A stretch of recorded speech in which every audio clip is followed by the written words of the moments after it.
I guess, Whitney, I mean, how do you start to explain the problem that faces, the average American, or not just the average, like all Americans? How do you start to kind of make them understand what the problem is and that they should be waking up for it? Sure, yeah. Generally, I like to point out the fact that 70% of Americans are at risk for this issue, but probably about 10% of them are aware, maybe not even 10% of them are aware of the risk that their family currently faces. When you are starting out, you're not usually thinking about the fact that you will die. So when you're first getting married, when you start having kids, when you acquire assets, it's not uncommon for people to think that they're going to live forever. Reality is they're not going to live forever. And when people die with assets in their personal name, it's just a chaotic mess for families, emotionally, financially, mentally. If you could imagine the worst and administrative nightmare, this is you continuing to ignore this risk, essentially. If you have no interest in protecting your family from the worst case legal, financial, and administrative nightmare possible, then you should just ignore the rest of this video. Then it doesn't matter. Then I can't help you. But if you are... But in terms of, we'll talk more about the problem in a minute or two, but the actual solution to the problem, how long does it take, in terms of days or weeks to actually solve this problem in advance of all this pain we're going to talk about actually happening? Yeah, essentially it could be cured in 24 hours, depending on how willing the party is to cooperate on getting us the information that would be needed to piece together the estate plan. Depends on how quickly we can fix it. But if somebody's really interested in protecting their family from this chaos, we could literally fix the problem. So once we get to the problem itself, or once actually, someone dies without, the right documentation in place, is there kind of a range of problems, or does it always become disaster for everyone? Is it for some people, can they get away with just a small bit of pain, or is it no matter what you've got in terms of assets, it's always going to be difficult? Sure. Well, if you've got, let's just use California for an example, because it's the one I'm most versed in regarding probate. And the reality is my goal in helping all families is to, number one, educate them on their current problem, educate them on what probate is and how to help their families avoid probate. Because probate is the secondary atomic bomb, if you will, to not having your estate in place. So first, the chaos starts with not having your assets funded to the trust or your bank accounts properly structured so that somebody can access them in the event of your death, or get a pay on death, have a pay on death beneficiary, essentially. If none of those things are in place, there are multiple incidences where their lives will explode, essentially. So the first thing is, if you don't have your things structured properly, your family could be at jeopardy of losing their home. If they don't have access to the bank accounts that were funding your lifestyle and they can't pay that mortgage, what happens? The house goes into foreclosure, right? And then in order to protect yourself from foreclosure, in order to clear the title is what we would call that. When somebody passes away, your responsibility is to clear the title. Depending on the state, depending on the law, and depending on how you have your deed set up will depend on what your possible partner or spouse's rights are or are not. So if you don't have those things structured properly, they're not going to be able to sell the home. They're not going to be able to put it in their name, and they may not have access to your bank accounts either. So not only are they in an immediate, can I swear on this? Not only are they in an immediate shitstorm, not only are they in the middle of immediate chaos, now they can't continue to possibly pay the mortgage, purchase groceries, cover their gas expenses, just little things like that. And on top of that, now you're dead. So we've got a funeral to cover. We've got a coffin to buy. We've got possible cremations. It just depends on, again, what you've shared with your partner, what you want to happen with your body once you've passed. Everybody has different wishes, but the thing is not, most people aren't communicating those wishes. Yeah, we'll talk So about the medical benefit, the medical challenges in a minute, and probably it's a whole separate topic altogether. But just in terms of do you think people are just not aware of the problem, or do you think people are aware of this issue and just burying their head in the sands and ignoring it? I think it's a little bit of both. So we've got people that think they're invincible, or they're so terrified of death that they won't even acknowledge its existence, which is funny because there's one thing that's always guaranteed in life: taxes and death, right? So if you want to prepare your family properly for the two things that are always guaranteed in life, the best thing that you can do is have the proper estate plan in place so that your family can protect themselves, protect your estate, their estate, from capital gains through this estate plan, and then also protecting your family beyond the taxes, protecting your family once you do pass, because it's not an if, it's a when. So some people literally just won't acknowledge it, but they're aware of it. There's other people that just don't understand that trusts are not just for the rich. There's this huge misconception that trusts are just for people with, millions and millions and possibly billions of dollars. The reality is, if you have assets and you have things of value that equal $100,000 or more, which in California, good luck finding a house for less than almost $500,000. Like, every person that has a value, has a net worth of $100,000 or more, should be looking into how to properly protect themselves and their estates from their passing, or even just from their incapacity. You might not have passed away, but what if you're in the hospital and you're unconscious for the next 30 days? You've got a business to run, you've got a family to feed. There are things that your family's going to need access to, and without this proper documentation, everybody's going to tell them, sorry, we can't help you, because they can't. So everybody should be thinking about this. Anybody that owns a business, anybody that owns a home, has children, there are certain documentations that you should have in place to be responsibly protecting your family. Half of them aren't aware of the problem, and the other half don't want to talk about it.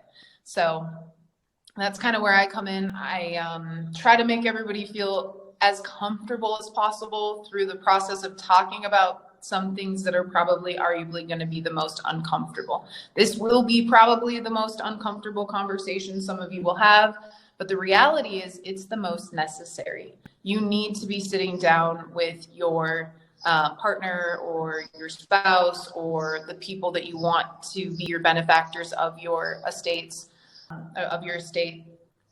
You need to clearly communicate your wishes and then get them in writing, because verbally expressing your wishes does not require anybody to honor them. And oftentimes what happens is there's huge disputes. One of the things that I notice with estate planning, well, specifically probate. So the second atomic bomb to you not having this problem addressed is the probate process. And so let's circle back to the foreclosure and the lack of access to bank accounts. Well, how do we protect ourselves from those things? Okay, we've already made a mistake by not getting our estate in order prior to our passing. So the next phase in your partner or spouse or whomever would take on the responsibility of your estate to protect themselves from foreclosure, to get access to those bank accounts, maybe stocks, bonds, retirement funds, is to go to probate court. And you have to petition the court to have permission to act on the behalf of the estate. Generally, that's going to take anywhere from 2 to 5 months to get in front of the court.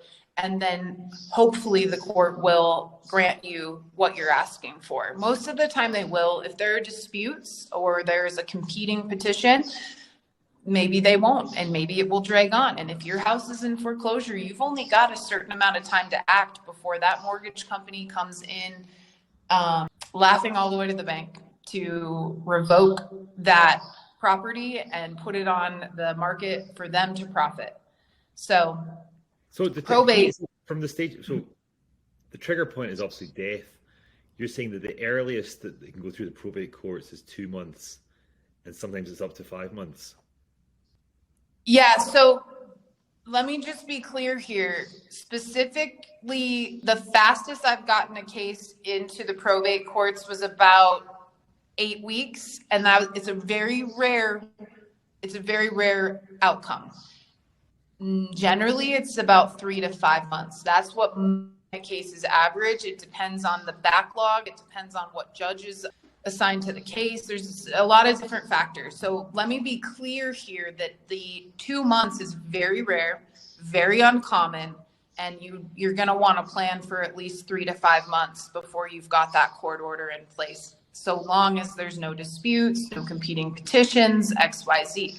And you not having your estate properly in place increases the chances that there will be a competing petition, increases the chances that there's going to be a dispute between possible benefactors or people that might have a beneficial interest in your estate. If you are a middle-aged man and you pass away, say you're divorced, you're a middle-aged man, you've got 2 kids and you've got 2 parents, your parents are still alive.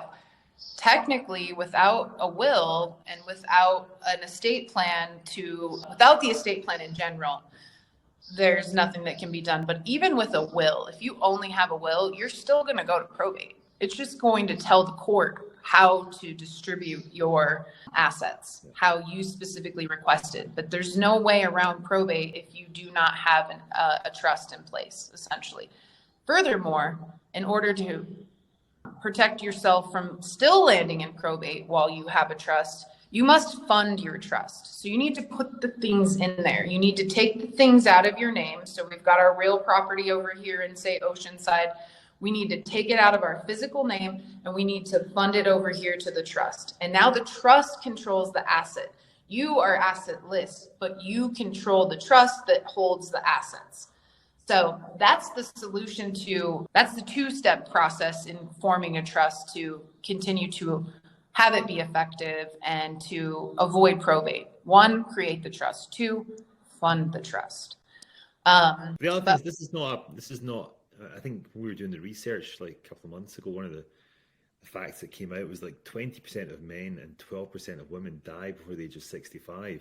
So this is not like a kind of, a 1 in a million chance of this may be happening, Right. No, absolutely. For all of us, but the statistics are quite staggering when you dig deeper. Yes, absolutely. And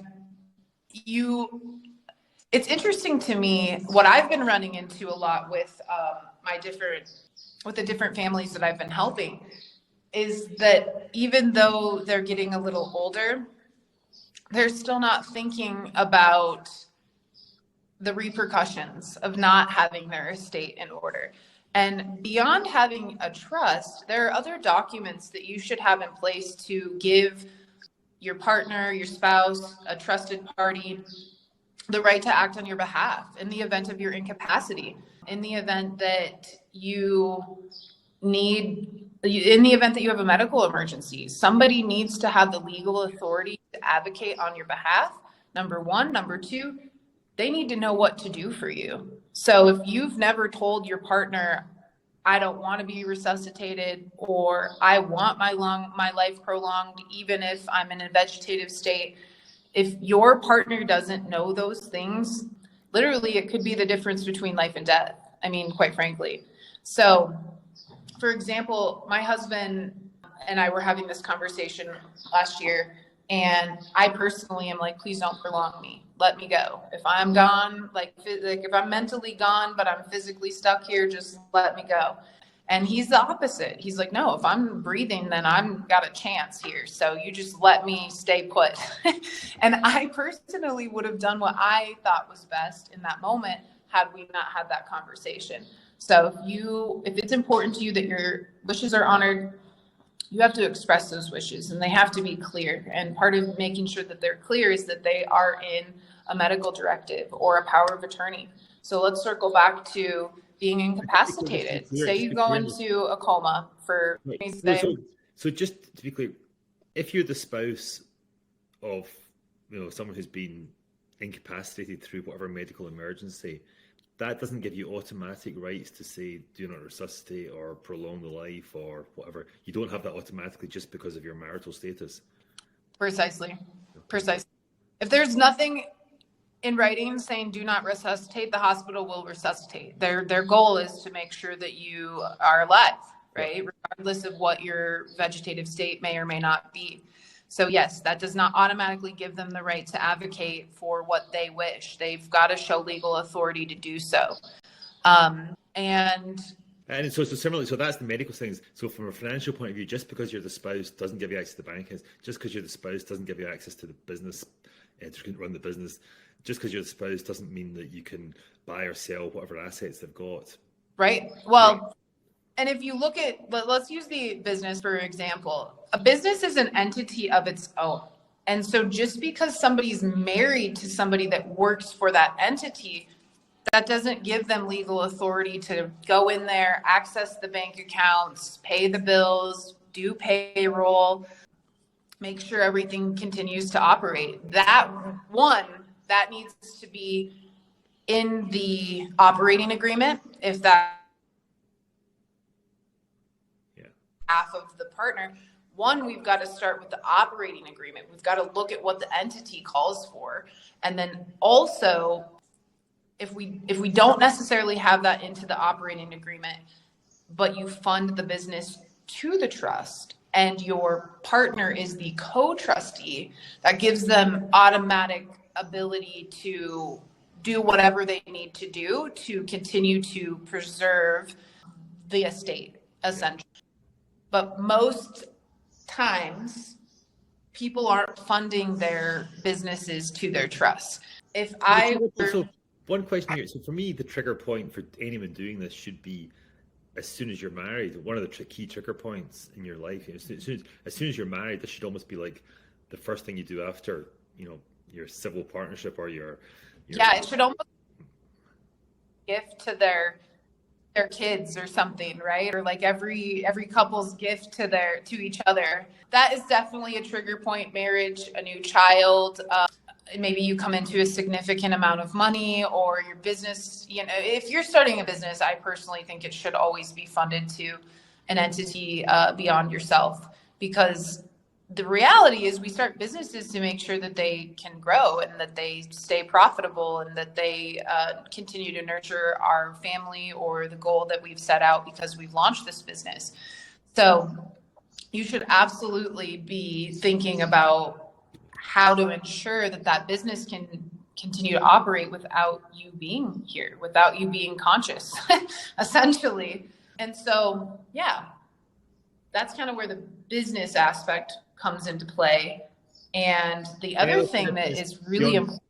Any other trigger points? So beyond marriage is a great trigger point. First kid's a trigger point.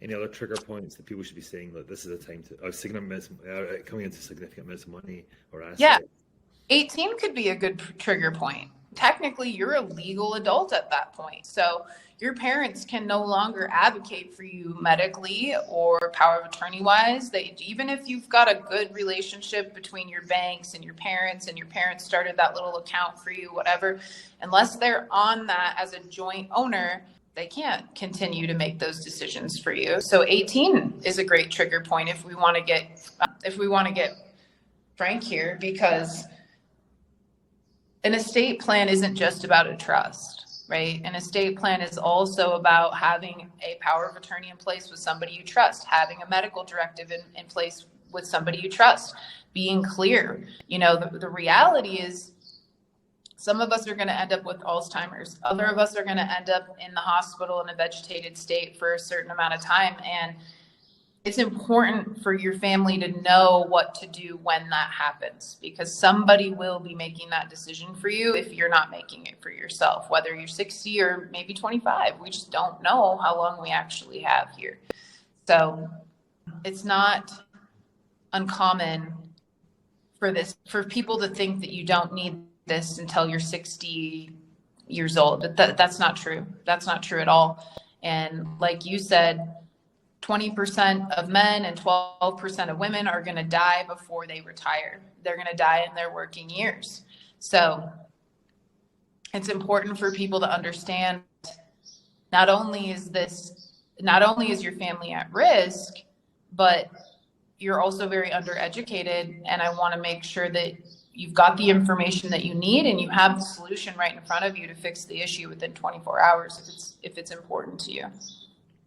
Okay, so before we finish up, we're going to dig a lot deeper in future and discussions about the real specifics, the documents you require, the what actually makes this whole thing up, so you actually can understand the components of it. But in terms of, like you said, the times, like this can be done in a day, typically a couple of weeks.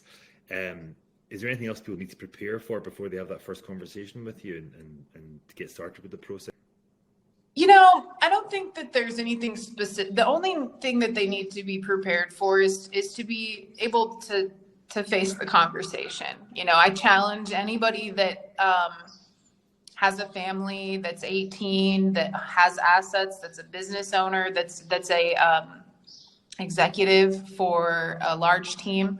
I challenge you all to care deeply for yourselves and for your teammates, your family, your coworkers, and to address this issue. Don't be so afraid. Don't let fear rule your head so much so that you leave your family at such a vulnerable and risky position. So that's the one thing I would challenge you to be prepared for, is just to be open-minded to the conversation and to help me help you, essentially. Help us help you. Beyond that, if we determine that this is a good fit for our company and your family, then you're going to need to be prepared to gather some documents, to put some data in place, to think through what it is that you want. And once we've got once we have the information that we need, which is going to be, your beneficiaries, who you want to act as your trustees or your co-trustees, what assets need to be funded to your trust. So if you've got a real property or more than one real property, those things need to go into your trust. You may just want to have your spouse be the beneficiary on those. If you've got stocks, if you have bonds, those things need to be funded to the trust if you want to ensure that your family can avoid probate. So those are things that you'll need to be prepared to gather. And those are things that we're going to help you through. We're going to give you a checklist, and we're going to work you through our process to make sure that you don't quit halfway through. Quite often people will say, okay, yeah, I'm ready for this. And then they're like, nope, I don't want to face the conversation, which is why we take such responsibility for making sure that we guide you through our process so that we can get the end result of protecting your family, getting your funds funded, getting your assets funded to your trust, and then moving on. And then beyond that, beyond the trigger points, there are going to be things in your life that happen that you may want to restructure your trust or your estate plan. You may want to add new children, new grandchildren. You may want to disinherit somebody. You may want to change your beneficiaries or your successor trustees. And for that reason, we are actually offering lifetime unlimited edits to your estate plan.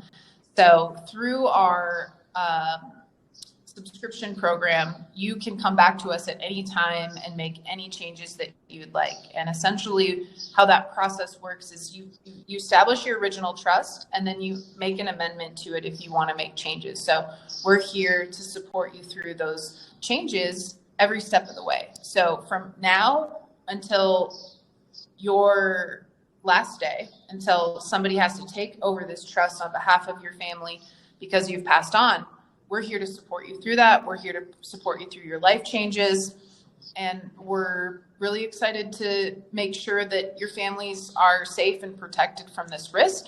And furthermore, that we protect them from probate, because probate is very grueling, and it's already hard enough to deal with the loss of your loved one. And then you throw them into this nightmare of administrative pressure, legal pressure, financial pressure too, because probate is very expensive.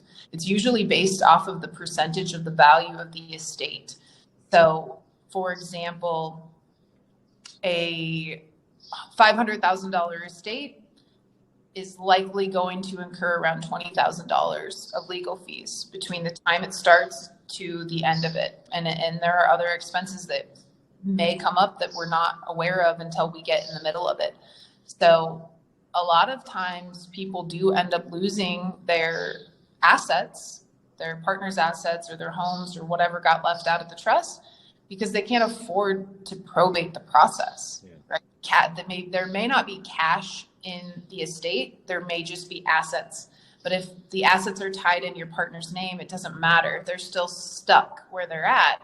And you can't access the cash, you can't take out a loan, you can't do XYZ because it's not in your name. So these are problems that we are striving to solve for our US-based citizens and our corporate America employee base, because you guys are the ones with the real problem here. And you may not be aware of it, but through our educational information, we hope that you understand that you are at risk, and we hope that we have an opportunity to help protect your family through it. Perfect.